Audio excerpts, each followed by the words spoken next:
Esto es Escucha Profunda, un espacio para entender y experimentar ese dulce silencio que llega cuando logramos callar el ruido de nuestra mente. Un espacio de amor, compasión y herramientas de Kundalini Yoga. Soy Kate Hoyos y te doy la bienvenida. Bienvenidas a este primer capítulo de Escucha Profunda. Y para empezar esta primera temporada, este primer capítulo decidí contar un trozo de historia de lo que para mí fue un momento decisivo en mi vida y que conecta muy bien con Escucha Profunda, porque fue el momento en el cual me di cuenta que tenía que empezar a escuchar más mi corazón. Así que bienvenidos a este podcast y bienvenidas a esta primera temporada de Escucha Profunda. El encuentro con la cordura del amor. Una historia real sobre una mente agotada y un corazón preparado. Eran las 6 de la mañana cuando el médico ingresó al cubículo donde estaba yo, acostada en una camilla, pasando los efectos de una sedación y emocionalmente exhausta. ¿Cómo se siente?, me preguntó el médico, y yo le contesto, avergonzada. ¿Cree que pueda salir ya caminando por su propia cuenta? Bueno, creo que sí. Me tomó nuevamente la presión, los signos vitales, me miró las pupilas y le dijo a la enfermera que ya podía quitarme el catéter. Vaya, descanse, tome mucha agua. Yo le contesto gracias sin mirarle a los ojos, mirando al suelo. No voy a entrar en detalles de cómo llegué hasta ahí, solo voy a comentar que si el miedo tuviera garras, esa noche anterior las afiló para destrozar cada parte de mí. En la historia clínica indicaba que había sufrido un ataque de pánico. Nunca había experimentado uno y tal vez había escuchado sobre el tema muy vagamente. En todo caso, sentir la falta de aire, las manos frías, el vómito, el temblor en mi estómago que se irradiaba por todo el cuerpo, esa sensación aterradora de que se me iba la vida, fue tan real como ese pensamiento punzante que llegó después de que una enfermera me mirara a los ojos y me dijera: no estás muriendo, Caterine, estás bien, tus signos vitales están bien y tienes que calmarte. Mierda, entonces me estoy enloqueciendo, fue lo primero que pensé. Y yo ya no sé qué era peor, si esa sensación de que estaba enloqueciendo o la sensación de que iba a morir, porque ahora ya me imaginaba en una clínica de reposo, pensaba en mi hijo, en la posibilidad de que ya no pudiera vivir más conmigo por mi condición mental. Así de paranoica estaba. Sentía que nunca iba a salir de ese estado. Era como si mis pensamientos se miraran en un espejo infinito. Sentía que simplemente había caído en un pozo tan oscuro, tan hondo, que me iba a quedar allí toda la vida. No fue así, afortunadamente. Después de una noche muy oscura, llegó un día menos abrumador, aunque profundamente triste. Recuerdo que estaba en uno de mis últimos módulos de formación de Kundalini Yoga. Era un sábado por la mañana y allí, en el salón, lleno de gente, vestida de blanco, en medio de meditaciones, de lectura, yo no podía parar de llorar. Yo me sentía un total fracaso. Para esto he practicado yoga todo este tiempo. Después de más de un año de formación, ¿cómo puedo estar pasando por esto? ¿Cómo le permití a mi mente llegar hasta este punto? Transcurrió una tarde entera en asunto de jueza tajante, juzgándome y declarándome culpable sin tregua. De ir por la vida pensando mucho y haciendo poco, culpable. De reprimir mis deseos, minimizar mis emociones, permitiendo que los demás hagan lo mismo, culpable. De esperar que la vida decida por mí en ese miedo profundo a equivocarme, culpable. De intentar encontrarle la razón y la lógica a todo, aún a lo que no tiene o simplemente no lo necesita, culpable. Del fracaso al intento de mostrarme siempre fuerte, enfocada, culpable. Llevaba unos buenos años en medio de una guerra interna extenuante y la mente sucumbió esa noche porque no sabía por dónde más dar la batalla. Estaba tan descontrolada en su búsqueda de control que decidió desconectarse y dejar que el miedo hiciera de las suyas. Me di cuenta que me sentía lejana, ni siquiera entendía de qué o de quién, pero era un sentimiento de ausencia y desconexión tan profundo que si alguien me hubiera dicho en ese momento que mi existencia, mi ser, constaba simplemente de la carne y los huesos, yo me lo hubiera creído sin ningún problema.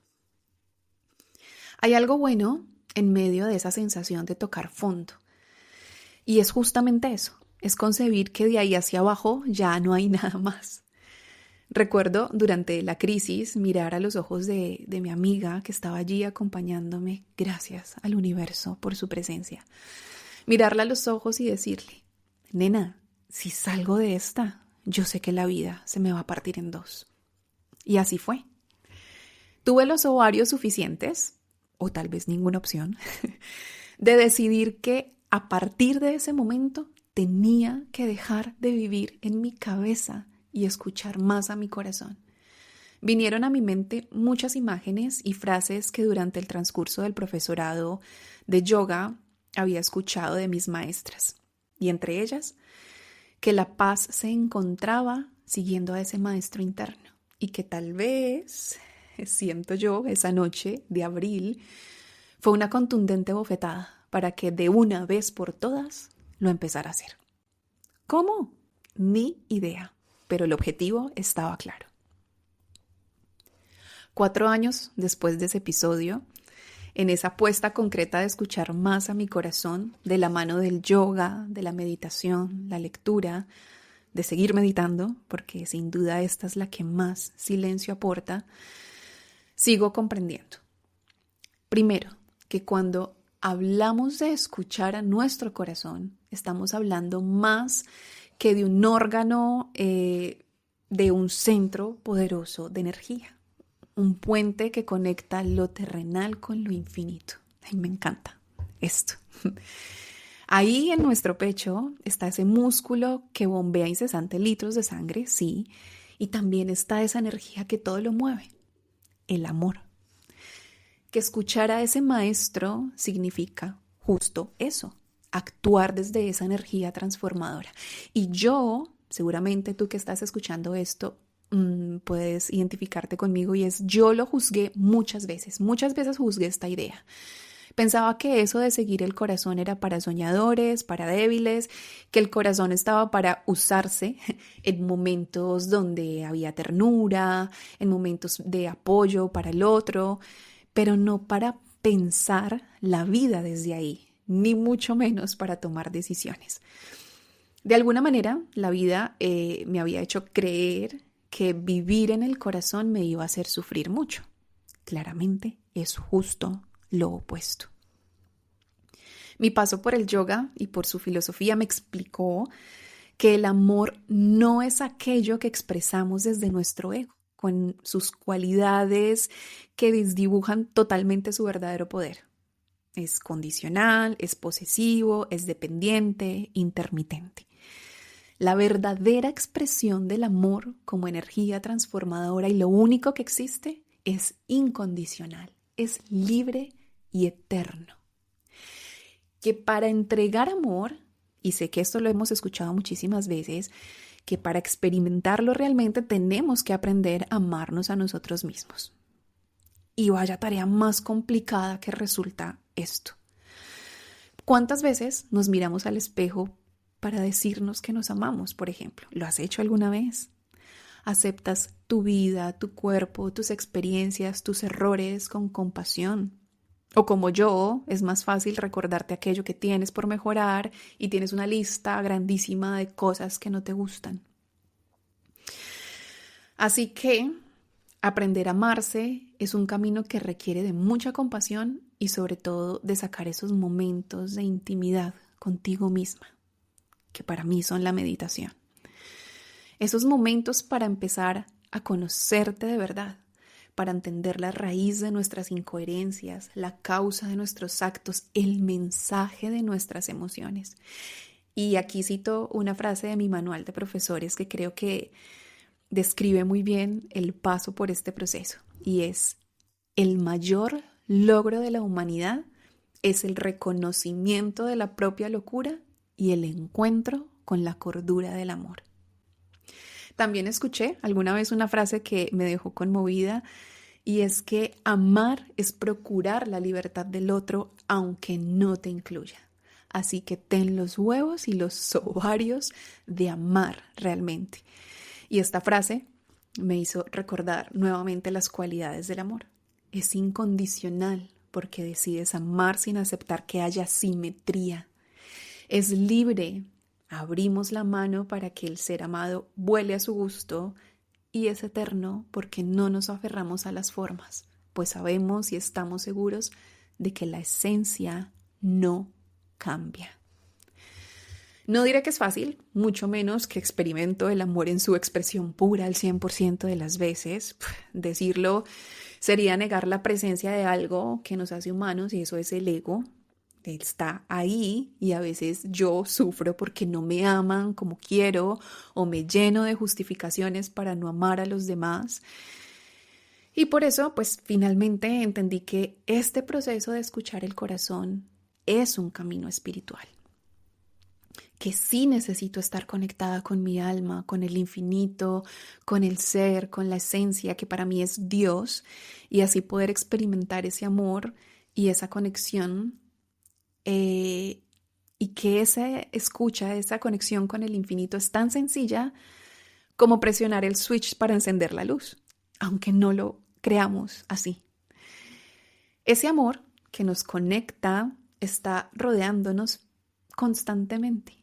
Lo podemos experimentar en todo, en la mirada de nuestros hijos, en el calor del sol, en el desayuno de la mañana, en la sonrisa de nuestros amigos, en el canto de un mantra, en el silencio de una meditación. Y así es como voy, haciendo espacios para escuchar a mi maestro, entendiendo que mi ego se desquita, hace berrinche cada momento explicándome con 1001 razones de por qué sí, por qué no de las cosas.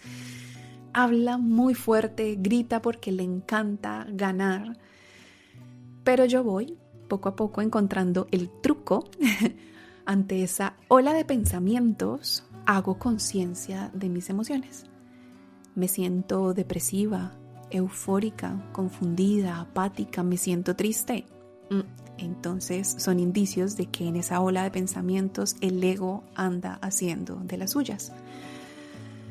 Si me siento en paz, compasiva, expansiva, dichosa, pues entonces eso indica que voy por buen camino.